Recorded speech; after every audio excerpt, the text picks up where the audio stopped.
A smile on your face lets me know that I've got the worst Irish accent ever.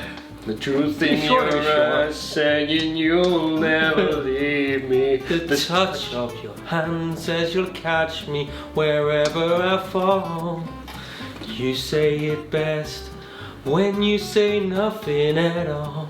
Well, good morning, everybody. Welcome to the Sunday morning show. Good morning, Lester. Good morning, Dan. How are we today? Very good, thank you. Yeah, got our Sunday morning mugs. I've just finished mine. You have finished yours. Cup of tea, nice cup of tea. I made that for you. Was that right? Yeah, that's finished. Yeah. New New board. Yes. Tell everybody about the new board. So this one is probably 4 times bigger than the previous one, and it's a lot more sturdy. Yes. So this one's better made. Now the show's sort of growing a little bit, and we thought in the board popularity and in views. Yeah. We thought we'd get a better. We'd invest some money in a board, but Vicky, who works at the professional shop, she did buy us this one. For it is a very, very nice board. That is a very, very nice board. Your phone is actually ringing. It is, yeah. So are we answering that or not? We're not answering. No, they've gone. No, they've gone. So, how was your week? Brilliant week. Absolutely brilliant week. We have been at, where have we been? Ashbury Manor. Yeah, loved it. Absolutely superb. Now, there is a lot of people out there that will never have heard of Ashbury Manor, but it is the 9th biggest resort in the world. Golf resort. Golf resort. Yeah. And it has, well, it had 450, but I counted them, there was 451 buggies. I didn't see you for about 4 hours when you counted. It was like literally a multi-storey car park of buggies. It was absolutely phenomenal. Yeah. And do you know what the biggest thing about that week was for me? Or those 2 days that we were there? Will? That was big. It was big. Right, the amount of food he ate. We'd never be allowed back there again. He demolished. All inclusive. Yeah. Oh. All inclusive for Will is not a good, not a good recipe. That is it. No. Was playing table tennis against you. Yeah. And the last time we played table tennis. Yeah. I think was probably 20 years ago. Probably was, yeah. Maybe even slightly longer. I was better then, I think. Which you did beat me then. Yeah, I didn't beat you this time. It was in the tie break though. Yeah. When's the tie break? I couldn't believe you got that to tie break. Because I thoued I'd had you. And your serve's improved. Your serve's improved. Well, I've been working on it. I've been well, it took me 20 years. We had a great time. What a fantastic resort. We played snooker, there was 10-pin bowling, there were crafts, there was shooting arrows. They got a 4G football pitch. 4G football pitch, you were in your element. An outdoor gym. Outdoor gym, yeah. They literally had everything, didn't they? Absolutely fantastic. They got 6 golf courses. Yeah. And I honestly thought, to be honest, it was like a load of 9 holes that they'd like matched together and then made 6 out of that, but it's not. Yeah, no. And we certainly, for this trip, we're going back there to do some more filming, but for this trip we did 2 of the courses. The Oakwood course, which we played on the first day. Which was nice. Fun. Yeah. Just a lot of fun. Yeah. You know, it was a bit attacking. You could go for a few of the holes, and Will certainly got it going, didn't he, for a while. Really well around there, didn't he? And then we played the Kickbeer golf course. What a golf course. That is as good as anything I've played. Yeah, I thought it wouldn't, the standard of golf, like you said, golf course wise, wouldn't be great. It'd be like a resort course, just get people around as quickly as possible. That was a proper test of golf. It was. Over 400 yard par 4s. Yeah. Par 3, every par 3 from the back tee. Off the back tee. Every par 3 on the back tee was over 200 yards. Yeah. There were some great holes there. Very good. So, and that brings me to a question. Does it? It does, yes. Well, there is a code.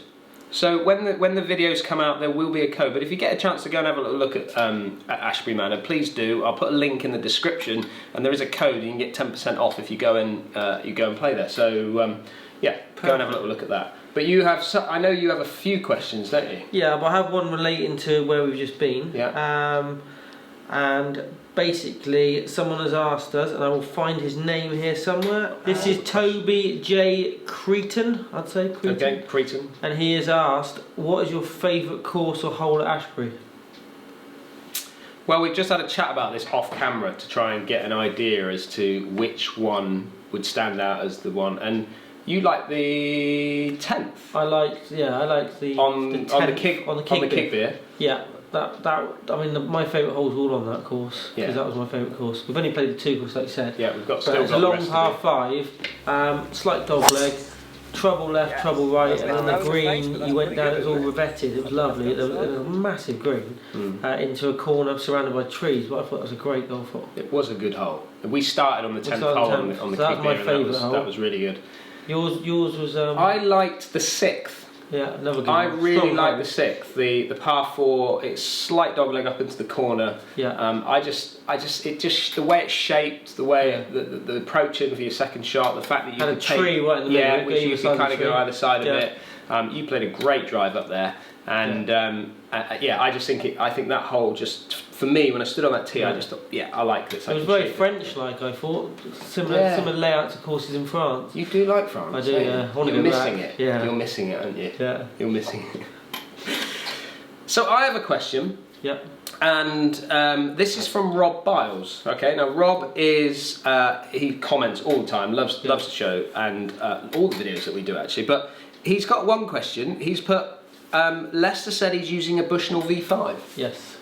But he thought you were using a Bushnell V4, and he thought that we'd given that Bushnell V5 away in a giveaway, which we did in a Sunday show. We did, yeah. But there's a story to that, isn't there? There is, yeah. I was using a V5. V4? Sorry, V4. Yeah. So I was using a V4, and we gave away the V5. It was a completely random draw, and a guy from Australia actually won the Bushnell. Yeah. When I went to the post office just to do some costings, how much it was going to cost to insure, to send. It was more the Bushnell was slightly concerned about us sending it. Yeah. So we basically contacted Bushnell in Australia, and they agreed kindly to send him a product, a Bushnell from their range to him. Yeah. So it only had to travel across country rather than across seas, etc., which would have took a couple of weeks. Yeah. And then we suggested we were going to send it back to Bushnell Europe, which is obviously based in England, and they kindly said that I could keep it and use it. So there you go. So that is how Leicester has upgraded to the V5, which you're enjoying using. Which is brilliant, yeah. Superb. So good question. Thank you very much, Rob. Big week. Also this week, because Lee had a baby. Correct. That's exactly what I was going to say. That was the main thing, wasn't it? Lee has just Vicky, his wife, Lee's wife, has just given birth to a new baby girl. Yeah. The baby's all healthy and fine, and home obviously now, Lee is over the moon. Yeah, home right now. Yeah. So we congratulate both of Vicky them and Lee Vicky and on their safe arrival. Yeah, baby girl. Baby girl. Lovely. And we've had another milestone of a week. Have we? Well, I haven't. I mean, I don't think I've eaten this much cake. We've eaten some cake since I was certainly a little bit younger. I got a joke for you. Oh. Piece of cake. Cut. Edit. So I have. So you have gone over the hill. By the sound of it. You have gone over the hill. When you hit 40, you get you're basically it is life begins at 40. Well, I think that 40 is the new 30. So I think I basically believe only a number, that you have turned 30. I'm very immature, so. Well, and that seems like quite a positive thing at the moment. Being immature. Yeah. I'm happy that you've just turned 30. So congratulations on turning 30. So big happy birthday. I've sung to him 3 or 4 times this week and eaten half your cake. Bobby and Charlie, Dan's kids have come in and sung to me. And delivered more cake. More cake. Yeah. So congratulations on getting to 30. Well done you. Cheers. Someone, Matt Todd, who's a member. Matt Todd, he comments quite a lot on our videos. He's a member up here as well, one of our mates. He said, am I just going to start wearing flat caps like Dan now that I've hit 40? But I haven't worn a flat cap for 3-4 years? 2 years? To be fair, I do wear the odd flat cap. I don't mind the flat cap. But look, you brought me into the flat cap. At the moment, though, I like the old, I like the Titleist. You like that? That does look good on you. Aussie hat. Yeah, that does look good on you. No, it doesn't. Yeah, it blends a lot in with your outfits that you wear. I do like it. Yeah, it does look good. I've got a question. Keep getting quite a lot of Instagram messages, Twitter, Facebook, everything on social media really, asking when are we going to play a match with Mark Crossfield and Coach Lockie. People apparently missed the old Muppets tour, which I wasn't one of the original members, but I did dip in and out and stuff. So I just we thought we'd answer. I think we've answered it once or twice before. I feel like we've answered it quite a lot. Like whether I post answer it, as in on Instagram and things like that, I'm always answering it. But there's no issue between us, Mark and Coach. Like we said, we are grateful for the platform they gave us. That's the reason we've got our own channel now, and it is relatively successful because of their help. Because of they putting us on there. Kickstarter. Yeah, so it was a Kickstart. And we are, like we said, we're up for collaborating with anybody, whether they've got one follower, one video, one whatever sub on YouTube. We will play golf with them. We will just work with them, or whether we want to work with Rick Shields, who's got 1.5 million or whatever he's got now. Has he got that now? I don't know. I'm just making up numbers. But we've got no issue doing. We've done stuff with other YouTubers, haven't we? Like, so this is how I kind of look at it. Is that I've done so much with Mark and Matt and Rory for 3 years. We worked together, 2.5, 3 years working together. So I've done so much with them that this is a new chapter for us. And we will do stuff with them again at some stage, I'm sure. But they have busy schedules. Our schedule now is unbelievably busy. I feel like I'm booked up now up until probably Christmas time and certainly going into January. We're making plans and things like that. So it's really hard to get two YouTubing channels to almost come together. It's really difficult to get that working. So I feel like I've done so much with them that I want to explore a bit more and do some other things. And I know it's great to go back and do things like that, but I just want to adventure out and see what else is out there to do some other stuff. So there's other YouTubers that we want to play vlogs with and other matches. It's just putting it into a schedule, isn't it? And we've still got the golf shop, and we are primarily this is where you earn your bread, isn't it? I still want to do stuff. I still want to do stuff with Alex Evans.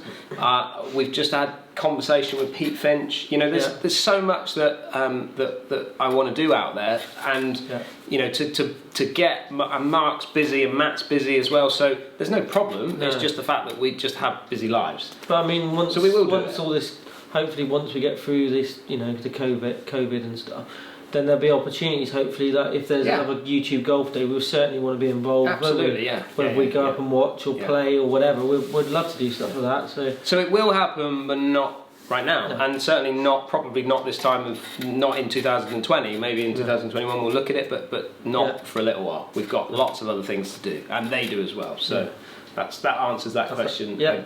Got any questions? Oh, I tell you what. Should we talk about what you're working on with your golf game and what's going on at the moment? So I'm gonna do some. I just want to get some work done to my swing because I've been so busy with things that I haven't competed in anything at all. No. I haven't played in pro-ams, which is not like me. I normally would play. Although you are playing in the. I've got the match play coming up tomorrow, starting tomorrow. Which I'm caddying for you. You're going to come down and caddy. Yeah. So I am going to do. I've done a little bit. I just actually got Coach Jamesy, our coach Jamesy, head coach here at Torquay. He came in and he was wandering past, and I grabbed him for 10 minutes just to go to have a little look at my golf swing and see if I can improve on it. Well, I know I can improve on things, but. It just feels a bit loose. Can't quite get it. The arms are disconnected from the body again. So, should we go and hit a couple of balls? Yeah. So for me, I have been a player who was a very erratic golfer throughout my amateur days. So I was always after a lot of length, and I became, I would shoot low scores, but I would shoot high scores as well. So for the past probably 5 or 6 years, I have worked really hard on my sort of wrist control. So my hands, I've been feeling more about where the club face is rather than the actual where the golf swing is. And sometimes I can get a little bit loose, and this is when I need to then start working on my game a little bit more, and the winter's going to be perfect for this for me. So I personally feel as well, when you talk about being loose, with your driver, your swing gets very long, so there's not much control at the top. That club goes past sort of parallel to the ground, and it's almost halfway down your back at times. Yeah, and you're right, and this is kind of something that I'm trying to work on and going to be working on with James. James put me on camera a little bit and we were just having a quick look at where the club was kind of at the top of the swing. And what you're seeing is I can get a little bit handsy here. Okay, so I get myself into this position, my right elbow starts to flare out a little bit, and then I can get a little bit cuppy, so that means that the club face is kind of, it's not open, because open would be where we are at impact, but at the top it can feel like it's a little bit open, which then I have to try and then recover on the way through, which then leads me to want to sort of flip the club face on the way through. So if I'm playing really well and I'm timing it well, I will control that club face, you know, pretty good. But if I'm having an off day, which if I've had a bit of alcohol the night before, I can have a bit of an off day. So with driver, what you're seeing, Lester, is that when I get it to the top here, this elbow starts to go here, and then I start to get a little bit handsy and a bit flicky at the top. That's where the club looks like it gets quite long for me. Now, what I'm going to be trying to work on this winter with James here at Torquay is I'm going to be working on trying to feel as though I'm almost going really wooden with my wrists, so they're not breaking in any way. I'm trying not to hinge them too much, and I'm also going to just try and feel like I can keep this right elbow just tucked in a little bit more instead of it kind of flying out and getting my club then possibly a little bit across the line at the top. I can feel that kind of connected a little bit more, and that's where I can start to really manage the club face a lot better. So for me, what that kind of feels like is it feels a little bit powerless, so I don't feel like I've got as much smack into the ball. I lose a little bit of speed as I come through, but what I'm then relying on is kind of my bigger muscles to do more of the power moves for me. Keeping it more connected feels really wooden to me, but I can feel like I can really turn harder through the ball and not relying on my hands to sort of flick into the golf ball at the bottom. I did a slow-mo of you when we were at the Manor, Ashbury. And with your driver, and you can really see yourself sort of almost like saving the face and almost controlling it with that late flick of the hands to get that club back square. If you can, again, like you said, feel like you're a little bit more wooden, not relying on the smaller muscles, relying on the bigger muscles in a turn, then your consistency should get back to the level or where you want it to be. So if I can get control of the club face, and this is something that I talk about a lot in my coaching with a lot of players, is generally a player is going to be very consistent in their deliveries of the path of the club, but where they become inconsistent, as in where the ball goes, in the direction it goes, is because they're struggling to manage face to path. And I'm no different. I struggle sometimes managing that face to path, which you can start to see, and you'll see it more on maybe some of the shot traces, is you'll start to see me shaping the ball a lot more. When I'm playing the best golf, and Lester will agree with this, my golf ball barely moves. It really is on a bit of rope, you know, as it's heading out, especially with the irons. I can very rarely move a golf ball. And that's because I'm managing my face. And if I can control my wrists and my hands at impact, I can then get control of that golf ball. So there you go, what do you think of that? Good, yeah, it gives you something to work on over the winter. Everyone's looking to improve or to at least maintain where we are, so it's good to have a plan and something to work on rather than just hitting balls aimlessly. So I would like to hear what you're doing this winter if you're in the UK or wherever you are around the world. I'd like to hear if you're kind of making some plans now.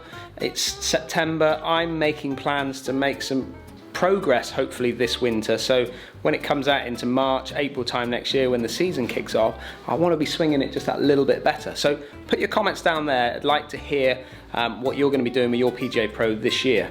Have you got any other questions for the Sunday show? No. Nothing else to report? You're happy? I'm happy, always happy. We've got a busy week coming up. We've got what's on the channel this week? This week we've got a little session with my brother down at Dartmouth where it's normal pool versus tour player pool. And this has been fun editing this one because this is little pool versus big pool. Little pool versus big pool. Maybe it will turn into little pool versus big pool. Anyway, if you're new to the channel, hit that subscribe button, give us a thumbs up if you like what you're seeing, and as always, stay safe, and we'll see you next week. See you next Sunday.